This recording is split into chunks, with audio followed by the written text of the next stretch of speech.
the thing is that Luke has been one of our greatest supporters that we have ever had. He's done an awful lot for us, also involved with the Romanian Australian anthologies that are led by Mihaela Christescu, ZineWest, and there's just so much extra that he does above and beyond what he is doing now here today. And we are thoroughly, thoroughly grateful to him. And I'm going to ask him now to present his writing report. Please go ahead, Luke. Thank you. Okay, thank you. Hello, everyone. That was really generous of you, Sue. You made it sound like I do things, but I don't really do much at all. And I should just start by saying, if you've never heard this before, I don't usually give a warning, but because of the Zoom context, it seems a bit different. But I'm going to mention every story in ZineWest, basically. So it's going to take some time. I don't feel like a prisoner to my talk. You can get up and leave. I mean, I'm not, you know, you're not a captive audience. I won't be offended if you go and make a coffee or take a nap or turn your computer off or whatever. But yeah, first, I want to thank Sue, not just for that introduction, and everybody else at ZineWest, Carol and Mihaela, for trusting me with ZineWest for the 10th time. And I want to thank the writers who submitted their work for having the courage to put your work out into the world. I know the world isn't always a fair place, but I've tried to be just in my assessment. Though I encourage you to remember that I'm by no means the ultimate arbiter of literary value. And for that, I'd recommend you cleave to your own opinions and the opinions of those who matter most to you. That said, I just want to show you something. This is a book called Pandemic, and it's by the Slovenian philosopher Slavoj Žižek. And I am not recommending it. I can't recommend it, but I wanted to quote something from it for you. It's a book that tries to make sense of 2020, and it begins with a quote from young Hegel. It says, "The human being is this night, this empty nothing that contains everything in its simplicity, an unending wealth of many representations, images. One catches sight of this night when one looks human beings in the eye." Well, with a reader's curious intentions, I have looked your writings in the eye, so to speak, and this is what I've seen. So our book begins with the resonant disappointment of fresh adulthood turning 18 in Caitlin Bruner's poetry. The sting of freedom bought by repressed passions, still fresh in young skin. Here youth's desire, like a wild animal pacing in its cage, bares its teeth at tradition. In an ending and a beginning, Diane Sakusa presses an ear against eternity.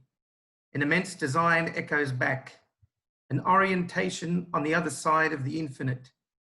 Inflames the soul whose medium is language.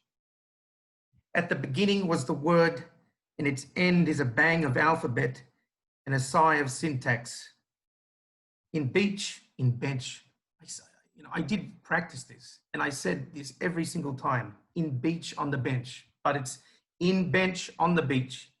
Myra Kosh drags us panting up the dunes with her heroine Margot, a shriveled walnut of a woman, hoisting up the muddy mangrove shore. She too has her ears pressed to eternity, listening to the gentle rhythm lap against the final shores, feeling the last light shine down from the heavens. Norm Fairburn shows a far ancestral home in his father's poem, in the poem of his father's house.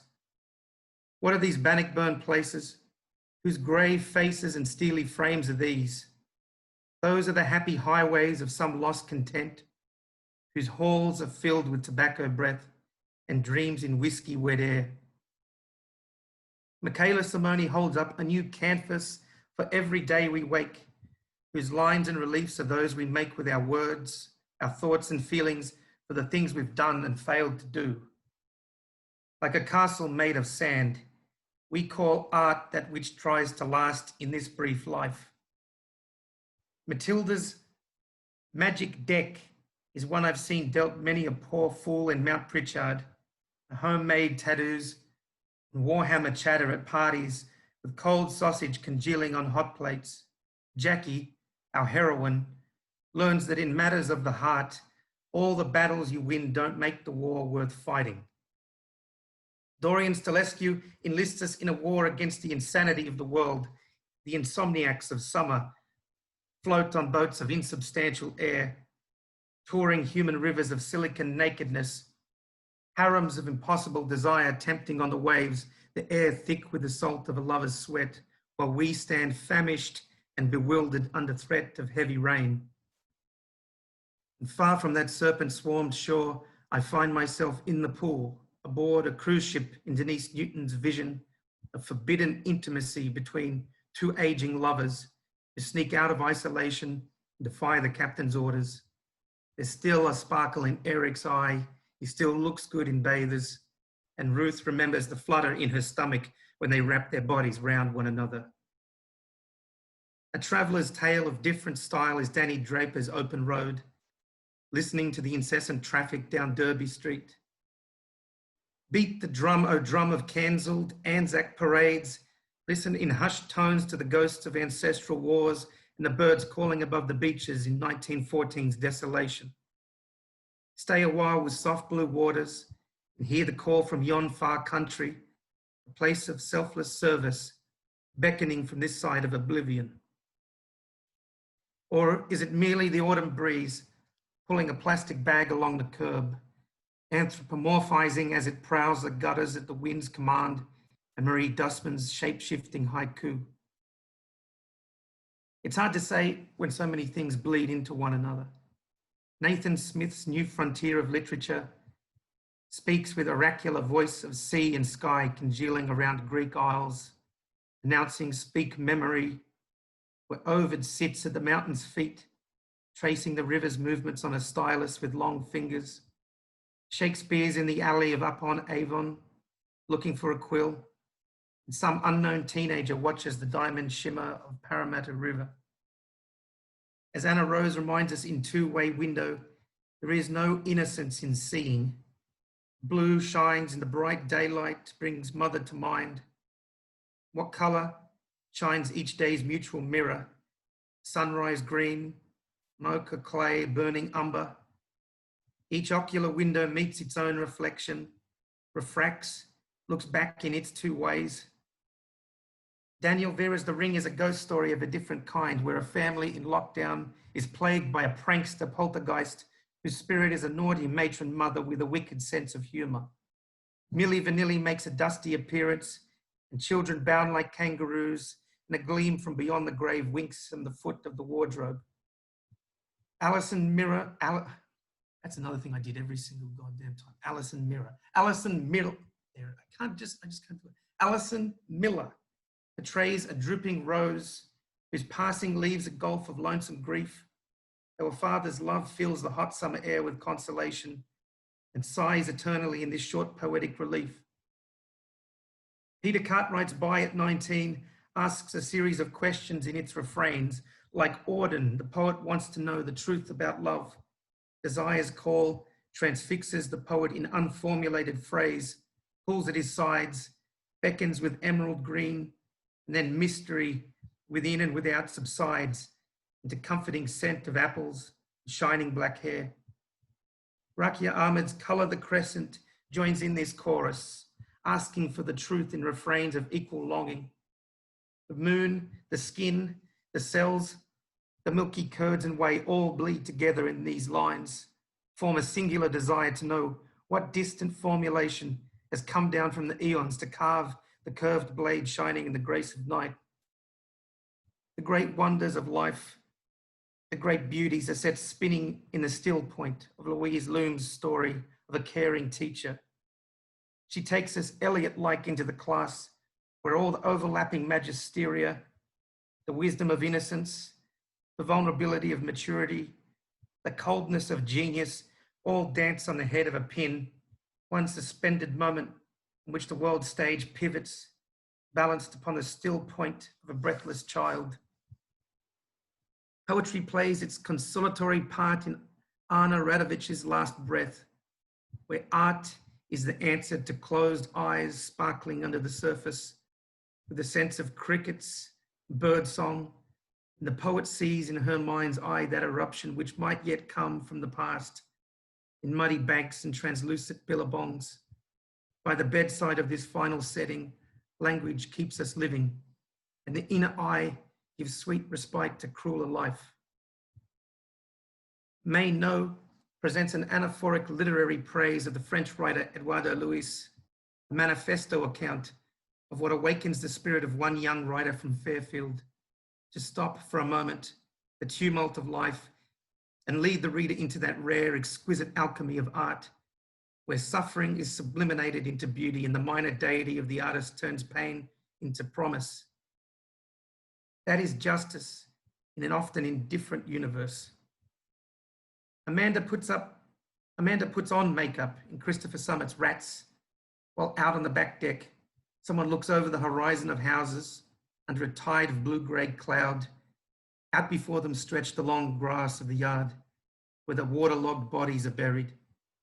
At night, in footful sleeplessness, like a character from Lovecraft Nightmare, you will hear them crawling in the walls over the black wind's moans and the rattling song of power lines in the trees outside.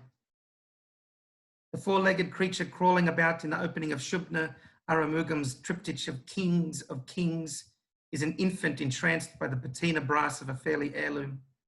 When this child becomes a man, he will find himself alone in a deep and savage jungle and will stand like some effigy of stone in the desert, a trunkless, colossal wreck, and from his beginnings will come his end. Like the lost Dante in the dark wood, the hero of Neil Collis's Sanctuary escapes the bitterness of mortal life. The hero hides in the dark world of a closet while all the horrors of a living hell rage about the sealed enclosure. The hero and his Virgil, a silent cat named Ralph, stay safe in their self-imposed immurement. What's hidden behind the veil is sometimes left best obscured, as Joe Malarchik discovers when she looks into that seedy abyss behind the nursery rhymes of sweet innocence, finds a foul and fiendish world of criminals, kooks, killers and cranks, in which the only escape is self-medication. The inverse is true of Lysol Herman's A Day That Sparkled and Shone in Memory, where childhood memories of open fires, roasted chestnuts, picking mushrooms, berries, and making snowmen in the winter woods all shine out from a time not so long ago, when soldiers occupied the villages and the adults survived sewing stitches for their trousers. The witches in Nicole Lenoir Jordan's story are not those from nursery rhymes or fairy tales, though there's a darkening wood and a flying broomstick, and bats beat their leathery wings in the moonlight. But now beneath the flying witch are local sights, colorbond fences, eucalyptus trees and trucks passing police speed checks on the highway.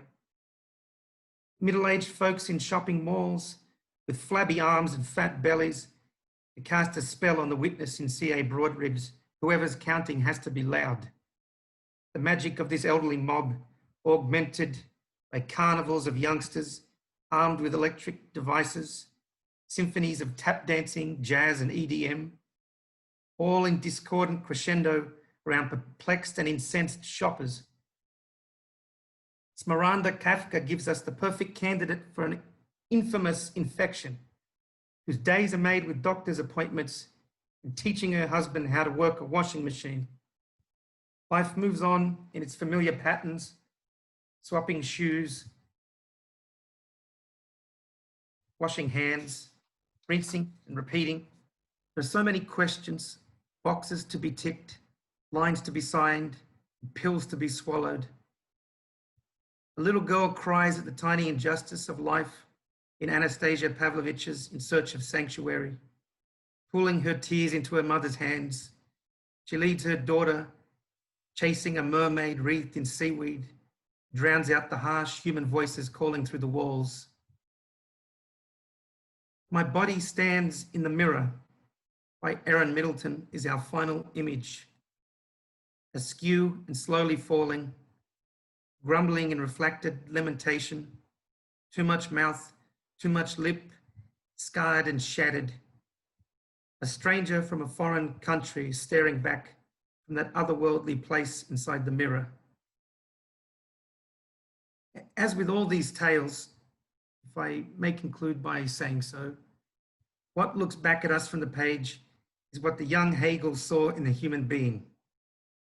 This knight, the beloved knight, who is not opposed to us, but is one with our own being. We see us in them, but they are not us anymore. We've become a riddle, a wonder, one we cannot grasp and do not own. And that's what I saw looking your writing in the eye. And that's it for me.